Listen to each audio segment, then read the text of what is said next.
ओम शांति। सभी भाई बहनों को विशेष ओम शांति। आज 15/9/2020 के बाबा के साकार महावाक्य हैं। आज बाबा ने विशेष पूज्य और पुजारी पर ये मुरली चलाई है।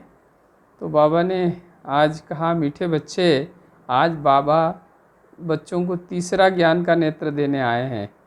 तो बाबा ने बच्चों को ज्ञान का तीसरा नेत्र दिया, जिस तीसरे नेत्र से हमें अलौकिक ज्ञान की अनुभूति हुई, संसार को अलौकिक दृष्टि से देखने की समझ मिली और सच्चा वास्तविकता का ज्ञान मिला। आत्मा, परमात्मा, सृष्टि चक्र, सृष्टि के आदि मध्य अंत का जो ज्ञान मिला है, ये ज्ञान के तीसरे नेत्र से ही हमको संभव हो सका है। तो बाबा ने आज हमको बताया कि परमात्मा जब संगम युग पर आते हैं सृष्टि पर, तो हम मनुष्य आत्माओं को तीसरा ज्ञान का नेत्र देते हैं, जिससे सृष्टि की सच्ची समझ हमें मिल जाती है। फिर बाबा ने आज बोला कि ऐसी शिव शक्ति जो बहनें हैं, माताएं बहनें हैं, उनको ऐसे ज्ञान में ऐसे तेजस्वी होना चाहिए, शेरनी की तरह होना चाहिए कि जो भी भक्ति मार्ग में या जो संसार में जो ज्ञान या अध्यात्म की ओर चलने वाले लोग हैं, उनको बताना चाहिए कि तुम आत्मा हो, परमात्मा नहीं हो। क्योंकि अभी कलयुग में बहुत से लोग अपने आप को भगवान या परमात्मा भी कहने लगे हैं। तो उनको बताना चाहिए, ऐसी हिम्मत चाहिए, ऐसी ललकार करनी चाहिए कि तुम आत्मा हो और आत्मा को परमात्मा से ज्ञान मिलता है और वो पावन बन, पवित्र बन, देवता बन सकती है। पर कोई भी आत्मा परमात्मा नहीं बन सकती, क्योंकि परमात्मा तो एक ही है। इसीलिए तो अंग्रेजी में कहावत है, गॉड इज़ वन, भगवान एक है। तो परमात्मा एक है, और वो केवल जो गीता में जैसे कहा गया है, यदा यदा धर्मस्य ग्लानिर्भवति भारत, जब जब भारत में अति धर्म ग्लानि का समय होता है, तब वो परमात्मा शिव निराकार इस सृष्टि पर परकाया प्रवेश हो करके आता है और मनुष्यों को आत्मा की समझ दे, ज्ञान का तीसरा नेत्र दे करके पावन पवित्र बना करके और श्रेष्ठ देवताओं की दुनिया में ले जाता है। तो बाबा ने कहा आज विशेष कि तुम पुजारी थे, पुजारी से फिर पूज्य बन रहे हो और फिर पूज्य बन करके आधा कल्प तक पूज्य बनेंगे। सतयुग त्रेता 2 युगों तक पूज्य बनकर रहेंगे और फिर द्वापर आने के बाद फिर पुजारी बन जाएंगे।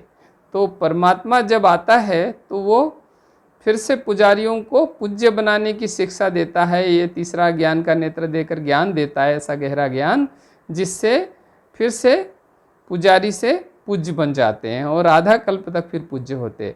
तो जैसे पूरी सृष्टि ही पूज्य और पुजारी बनती है, तो आधा कल्प पूज्य और आधा कल्प पुजारी।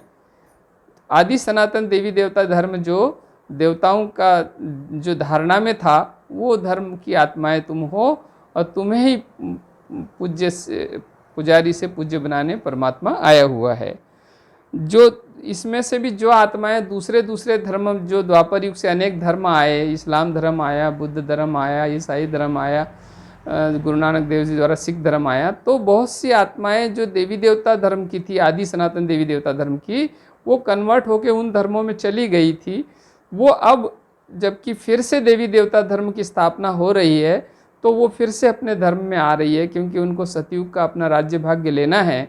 तो बाबा कहते हैं कि बहुत सी आत्माएं अनेक धर्मों से फिर से कन्वर्ट जो हो गई थी, वो इसमें आ रही है। तो तुम्हारा कर्तव्य है कि तुम उन सब आत्माओं को जाकर ज्ञान की समझ दो, उनको ये ज्ञान सुनाओ, ताकि वो फिर से अपने वास्तविक स्वधर्म और अपने इस आदि सनातन देवी देवता धर्म का समझ सके और अपने फिर से अपने धर्म में लौट सके।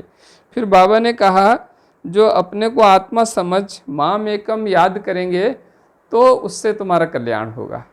तो संसार में हमारा बुद्धि योग यहाँ वहाँ भटकता है, इसीलिए परमात्मा ने कहा कि तुम मुझ एक परमात्मा में अपना बुद्धि योग लगाओ, जिससे तुम्हारी आत्मा फिर पावन पवित्र बन जाएगी।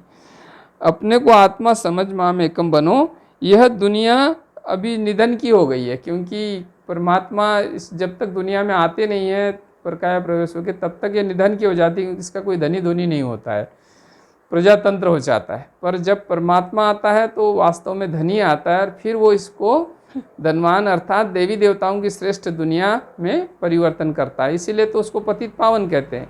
तो अभी ये कलयुग की दुनिया जब बहुत बिल्कुल रोर नर्क जैसे हो गई है, तो इसको नर्क को स्वर्ग बनाने के लिए ही परमात्मा का आना होता है इस संगम युग पर। तो ये परमात्मा ने आज बताया। बाबा ने कहा कि तुम मुझे याद करने से ही तुम्हारे सारे विकर्म विनाश होंगे, और जो थोड़ी बहुत भक्ति की होगी तो उसको फल भी थोड़ा ही मिलेगा। अब जिसने लंबे समय से भक्ति की है, 63 जन्मों से भक्ति की है, तो उसको ज्ञान भी गहरा मिलेगा और उसका पद भी ऊंचा होगा। पर जिसने भक्ति थोड़ी कम की है तो उसको ज्ञान भी थोड़ा सा कम समझ में आएगा, थोड़ा देरी से समझ में आएगा, और उसकी प्रारब्ध कम हो जाएगी, उसका पद भी सतयुग में उतना ऊंचा नहीं हो पाएगा। तो बाबा कहता है सदगुरु तो एक ही है। यहाँ तो कलयुग में देखते हैं कि छोटे बच्चों को भी गुरु करा देते हैं, और गुरु जो कहता है उसका पालन करते हैं। पर हम क्या देख रहे हैं कि इतने जन्म जन्मांतर से हमने गुरु किए हैं, द्वापर युग से लेकर अभी तक अनेक बार, पर फिर भी क्या हुआ कि सृष्टि का निरंतर पतन होता आ रहा है। इसीलिए क्योंकि हमें कोई गुरु ऐसा नहीं मिला जिसने हमें आत्मा अनुभूति का ज्ञान कराया हो, जिसने हमें पावन बनने की शिक्षा दी हो, जिसने हमारे चरित्र और धारणा को श्रेष्ठ बनाया हो। पर परमात्मा सद्गुरु जब इस समय मिलता है तो उससे हमारी सद्गति हो जाती है और हम पावन पवित्र बनकर जीवन मुक्ति में चले जाते हैं। परमात्मा जब आता है तो वो संसार के सभी मनुष्य मात्र को भी जो भक्ति भी कर रहे हैं उनकी भी मुक्ति का मार्ग प्रशस्त करता है। तो जो परमात्मा को केवल थोड़ा भी याद कर लेते हैं तो उनका भी मुक्ति का मार्ग प्रशस्त हो जाता है। और ये दुनिया धीरे धीरे जो एक ऐसी स्थिति में आ गई है, जो परिवर्तन का समय आ गया है, 4 युगों के अंत में सतयुग, त्रेता, द्वापर, कलयुग, जब कलयुग का अंत होता है फिर सतयुग की आदि होनी होती है। तो इस बीच में थोड़ा सा समय जिसको धर्मायु युग, पुरुषोत्तम संगम युग या अधिक युग कहा जाता है, संधि युग कहा जाता है, इसमें परमात्मा प्रकाया प्रवेश होकर के आते हैं और मनुष्यों को पावन बनाकर, सारे सृष्टि को ही पतित से पावन बना करके सतयुगी दुनिया के रूप में परिवर्तन करके परिवर्तन कर देते हैं। तो अभी वही समय चल रहा है, तो अभी हमको इस बात का ध्यान रखना है। तो मैं परमात्मा कह रहा मैं वेद शास्त्रों का सार सुनाता हूँ, तो अभी और हमें कोई वेद शास्त्र पढ़ने की इस समय बहुत आवश्यकता नहीं है, क्योंकि परमात्मा तो सार सुना रहा है और समय बहुत कीमती है। तो हमको और अपनी आत्मा को पावन बनाने में, उसको संपूर्ण बनाने में उस समय को लगाने की ज़रूरत है, और न कि हम और संसार का ज्ञान बढ़ाए, उससे कुछ और लाभ नहीं है। क्योंकि परमात्मा तो सारा सार सुनाने आया और वो सारा सार ही सुना रहा है। तो ज्ञान प्राप्त होता है तो फिर भक्ति और वैराग्य आता है। फिर तो भक्ति में भी कहा है ज्ञान भक्ति वैराग्य।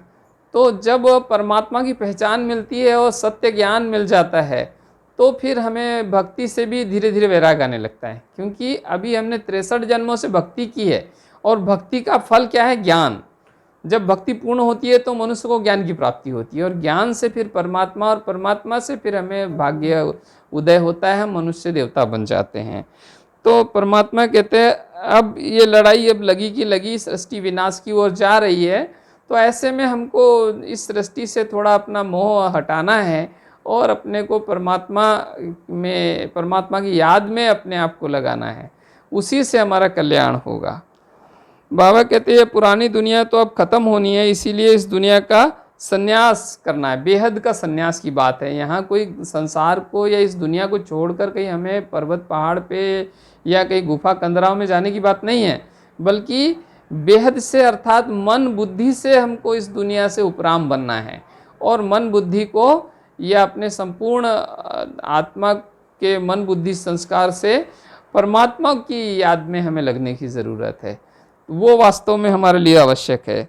और आज फिर बाबा ने कहा कि वरदान जो बाबा ने आज कहा कि अमृत बेले की नींद को तलाक देने वाले निद्राजीत और चक्रवर्ती बनो। तो अमृत बेले ऐसा कीमती और बहुमूल्य समय है, जिससे अमृत तुल्य समय है, जिसमें परमात्मा स्वयं हम बच्चों को मिलने के लिए उपलब्ध होता है। तो ऐसे समय में निद्रा नहीं करनी है, क्योंकि समय बहुत मूल्यवान है और इसका कई गुना हमें फल मिलता है, पदम गुना भाग्य बनता है। तो ऐसे समय में परमात्मा को याद करना है। और परमात्मा कहते हैं कि चक्रवर्ती राजा सत्युग में बनना है तो यही समय है जिसमें आप अपना भाग्य बना सकते हो। और अपने पूर्व जन्म में जो भी कहीं कोई विकर्म हुए भी है तो उसको उस भस्म करने का भी यही योग बल है। और योग बल अर्थात परमात्मा की सच्ची याद, वो हम अमृत बेले जब परमात्मा से योग लगाते हैं तो उससे हमें बहुत दिव्य गुण और दिव्य शक्तियों की प्राप्ति होती है और हम पुण्य आत्मा बन जाते हैं और आने वाले दुनिया में फिर देवात्मा बनकर जाएंगे। तो इसलिए इस अमृत तुल्य समय को गंवाना नहीं है और अमृत बेला जरूर करना है। इसमें कहीं भी आलस्य अलबेलापन नहीं दिखाना है, नहीं तो निद्रा के वश होकर के और आलस्य अलबेलेपन में हम अक्सर अमृत बेला को मिस कर देते हैं, तो वो नहीं करना है। फिर आज का स्लोगन था मुरली में कि तन मन धन मन वाणी कर्म से परमात्मा के कार्य में हमें उसके कर्तव्य में सहयोगी बनना है। जो सहयोगी है वही वास्तव में सहज योगी है।